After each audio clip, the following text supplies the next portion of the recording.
So, hello guys, good morning, good morning. Pasensya na po, medyo hindi ako masyadong makapagsalita kasi magpabunot po tayo ng ikin, no? So, ayun, parang ano, namamaga pa dito, namamanhid yung aking anesthesia.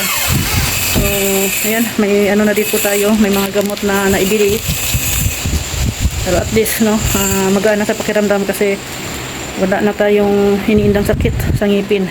So, hindi na ako nakapag-vlog doon sa clinic, sa center po, ano, kasi daming kapida.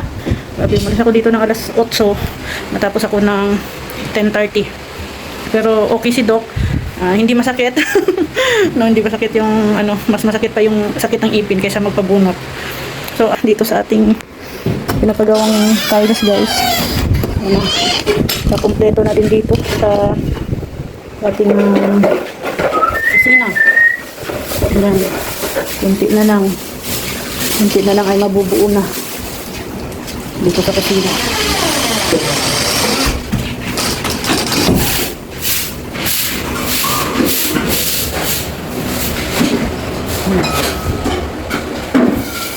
Ito pwede na tumapakan kasi kahapon pa to ay.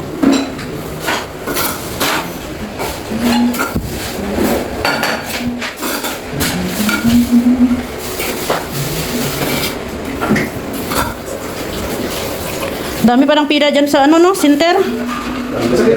Hindi, magaan nga ang kamay ni Doc. May cleaning sila every Sunday. Pero magpa-cleaning ako 2 weeks daw sabi ni Doc. So mga September. Manuel Lalbares, ano yun? Malapit?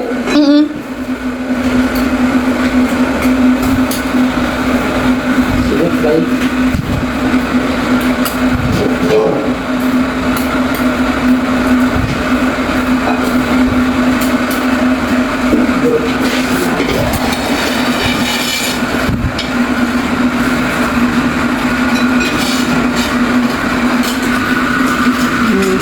Maganda na talaga tingnan pag natayos na siya, malinis na.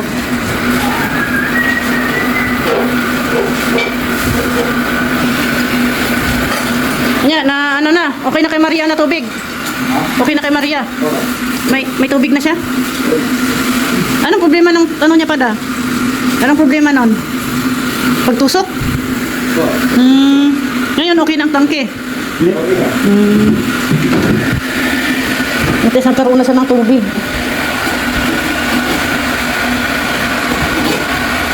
Hindi ka siya, Ji.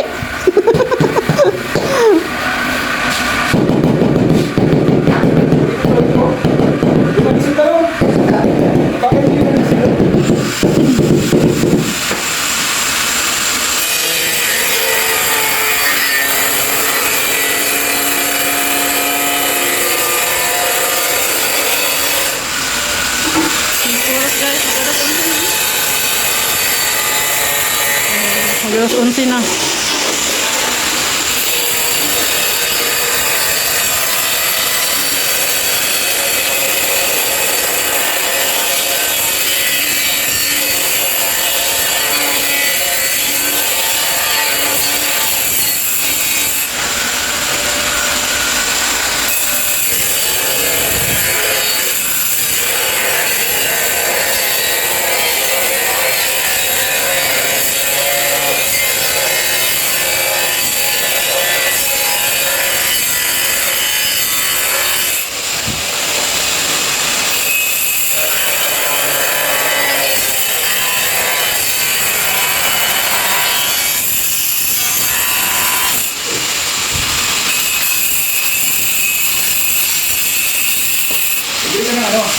Ang sisirin mga ginamit. May time ka din yan. Oo, meron. Kasi nabalutan mo yung inom. Inom yung itig ko. Mamaya, after lunch, inom na ako. Try ka mamaya. Tanghali. Tapos, evening. Tanghali. Inom na ulit.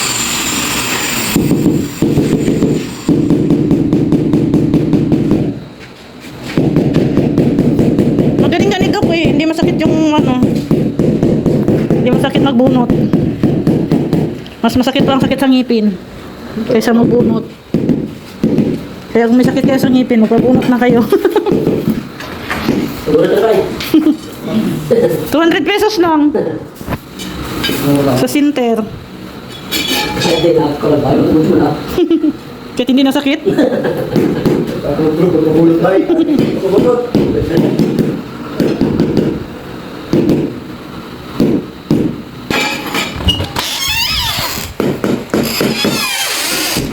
Yan, dito muna tayo. Medyo pahinga.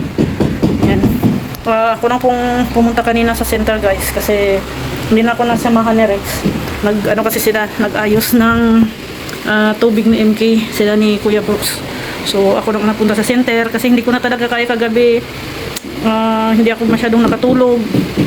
Kasi nga ako may kirot-kirot, naubos ko na yung mipinamik. Ngayon gabi, parang feeling ko ano talaga namamaga na yung labi ko. Ngayon pa halos umipekto. Pero ayun guys, ano, ang galing lang kasi for how many decade? Totoo yan guys, sa ilang dekada, ngayon na ulit ako nakapagpabunot sa center. Siguro grade 2 yata ako nung nagpabunot ako sa center. Tapos ano pa noon, hindi na naulit. Ngayon na ulit, no? Na 42 years old. Ngayon na ulit ako nagpabunot sa center kasi nung bata kasi ako na phobia ako. Nung nagpabunot ako sa center, na phobia ako nung time na yun. Grabe, pasensya po guys, medyo na parang namabaga. May ano pa kasi may cotton, may iniipit pa kong cotton. Kaya simula noon, hindi na ako nagpabunot nung ano, kasi nung ginawa kasi nung sa akin dati, hindi tumalab yung, parang ang tagal tumalab nung anesthesia, tapos binunot lang ng doktor. So naramdaman ko talaga yung sakit pagbunot. Kaya nung time na yun, pinangako ko na sa sarili ko na hindi na ako magpapabunot sa center. Kaya lagi na lang ako nasa private magpapabunot. So ngayon na ulit ako. Ilang dekada na. Ngayon na ulit nabunutan ng ipin sa center. Pero ang galing ni Doc, no? Wala kang maramdaman na sakit. Bago niya bunutin, nag-ano muna siya ng mga 10 minutes bago niya binunot yung ipin. Hindi, muna siya ng anesthesia. Nag-inject muna siya ng anesthesia, tapos parang pinaano niya na mga 10 minutes bago niya tinanggal yung ipin ko. Then, Di ba nagsakit yung kanina? gagabi pa. Pag na-special siya, ano lang nangyari? Wala na, parang namamanhid na yung labi ko. Hanggang ngayon, ayan namamanhid pa rin. Pero, hindi, may kuton pa. May kuton pa kasi. Dito yan guys, sa may katabi ng bagang, yung pangalawang ipin. Kasi nga, nagalaw. So sabi ni Doc, nag-schedule na ako ng cleaning sa kanya. Pero first week of September kasi dapat 2 weeks. Pahilamin daw muna yung sugat ng aking ngipin. So kapag maghilom, ayan, na din ako sa kanya. Doon ako magpapa-cleaning. So, yun. Wala kang maramdaman na sakit or pitik-pitik man lang. Hindi ako sinamahan ni Rex guys kasi may trabaho siya kanina. Na-accomplish naman yung trabaho niya. Okay na. Oh, na-accomplish na daw guys. Gusto na yung, May tubig na sa MK. puso, saka yung Jetmatic. So may okay na yung tangki. okay na. Yun at least na-accomplish naman yung kaninang trabaho kanina ni Kuya Brooks. So at least hindi na problema si MK sa kanyang tubig kasi may tubig na siya. So at least ako naman hindi naman ako mamroblema kasi natanggal na yung ipin ko. Grabe. Dapat nung Monday pa pero na-cancel yung appointment ko nung Monday kasi nga gawa nung isang ipin ko natanggal. Kasi dapat 2 ipin to yung ipapatanggal ko. Sila naman ito, utos-utosan mo ako. Bakit? 1 week. Dapat 1 week daw napahinga. 1 week daw nagpahinga. 1 week daw ako na hindi magbubuhat. So, diba? So, ikaw munang bahala. Ako munang bahala sa mga gawain. So, yun na guys, no? So, maraming salamat. Lalong-lalo na kay Ma'am Inday Guapa, kay Tita Evangeline, kay Tita Jacqueline. Ayan, sa Monday, ilalagay na rin yung bintana. So, muna sila, bukas hindi sila magtatrabaho yung mga trabador kasi fiesta bukas. So, syempre, alam nyo na guys, pag fiesta, ay, kumuha tayo ng karne. Sila Gary kasi magkakatay sila bukas. So, kumuha kami ng karne. Baka hindi kaya ito mabubusog sa pistahan ha. Kaya nga, ay hindi na. Bakit na baga? Hindi, pwede na to kumain bukas. pinabunot ko kasi para sa fiesta, masarap yung kain ko. Hindi na nasasakit. Oo, Hindi, at sasakit least, pa rin yan kasi hindi pa yan nagiging yung sugat. dito naman ako sa kabila kakain, hindi man dito. Saan ka? Dito Saan sa kabila. yung mas masakit? Yung di pa pinabunot o yung... Yung hindi pa binabunot. Yung hindi, ito wala na tong ngipin eh. Ano na lang yan, sugat na lang yan eh. So, samantala yung hindi pa nabunot, as in, nandun pa yung root. Makakawala yan ang mood mo, pag masakit talaga yung ngipin.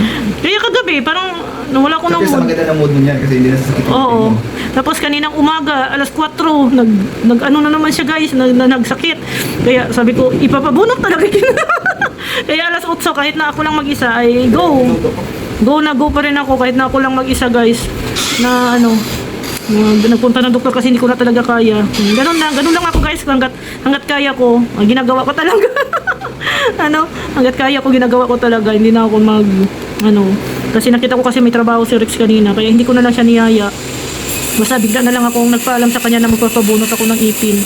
So, Friday ngayon. So, kung hindi ako magpapabunot ngayon, maghihintay na naman ako by Monday. So, ay nako, para matapos lang kalbaryo. Pero maraming salamat talaga guys.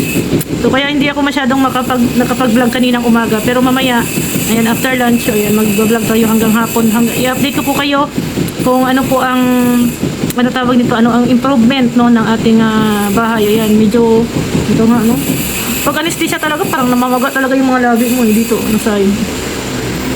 So maraming salamat kay Ma'am Inday Guapa. Yan, thank you po Mami. Syempre sa buong team Kalingap, kay Kuya Val at Edna Kalingap Prab.